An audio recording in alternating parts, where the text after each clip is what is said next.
Hello everyone and welcome back. My name is Emma from Chameleon Designs, and in today's video I will be showing an easy and simple card idea to create for the men in our lives. For this card I will be using a piece of watercolor cardstock, some distress oxide inks, but any water-based ink will work for this technique. Then I will also need a piece of bubble wrap, plastic and a stamping block, but you can also use your craft mat or any other non-porous surface.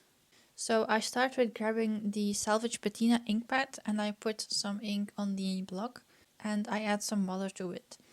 And then I take the bubble wrap piece and I'm folding it slightly so the thickness of the surface that will be inked is around a few centimeters broad. So after I've dipped the plastic in the ink, I put it on an angle on the paper.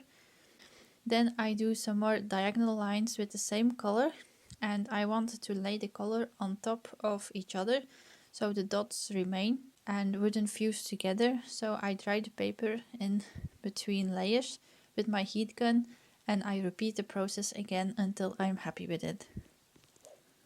Next I move on to the next color, which is cracked pistachio. Again I put some ink on the block, add some water to it, and before I use the bubble wrap paper I dab it off to a cloth so it's clean again. And with this green color I smudge the ink above the diagonal of the blue diagonals. Then I also use another blue color, Peacock feathers, and fill up the leftover white space.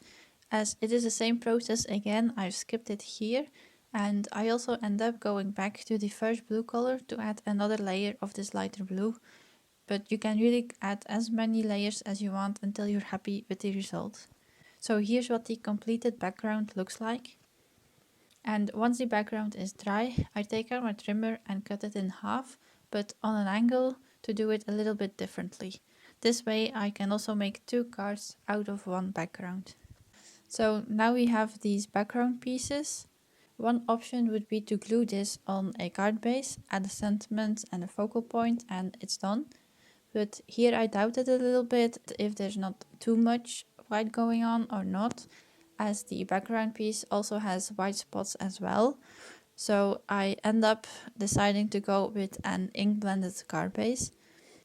So here I used the green ink cracked pistachio again, and then I actually wanted to use the light blue color as well, but the blending brush had still a lot of dark blue ink on the brush, even though I wiped it off on a towel, but apparently it wasn't enough. But I still went with it, I left it as is, and I continued with peacock feathers. Then I also took a darker blue price ribbon and I blended it with the other blue color. Next I went in again with the green blending brush to have a better transition into the blues.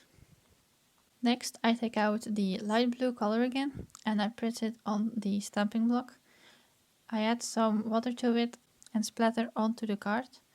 Then I take my little towel to absorb the water drops and I do the same with clear water as well. There was a big water drop, so I took the corner of the towel to take it away. And at that time I thought I overdid it by splattering too much, but sometimes it helps to take a break and come back to it on a later moment or the next day, and then I was feeling better with it. So now we have finished both pieces.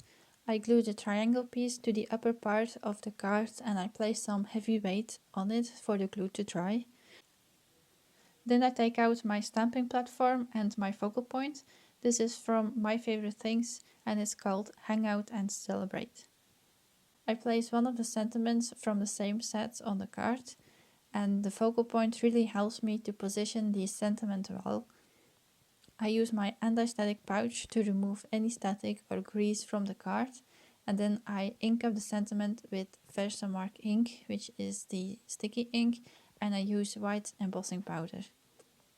The embossing powder also stuck to places where I didn't want it, despite using the anti-static pouch, but I take my small paintbrush to remove the excess powder. And even though I can't remove all the powder that stuck to places where I didn't want it, it's still a handmade card, so I'm not that bothered by it. Then I heat the embossing powder with my heat gun until it shines. And then I noticed the card base was a tiny bit too broad, so I quickly used my trimmer to cut off a small border. I've colored the slot off camera, and I also added some foam tape to the back to give it some dimension. Then I take off the release paper from the foam tape and then place the slot onto the card. And that finishes off this card. I hope you liked this easy and simple masculine card idea. If you do so, don't forget to give this video a like and subscribe if you want to see more masculine card ideas. Thanks for watching and see you next time. Bye!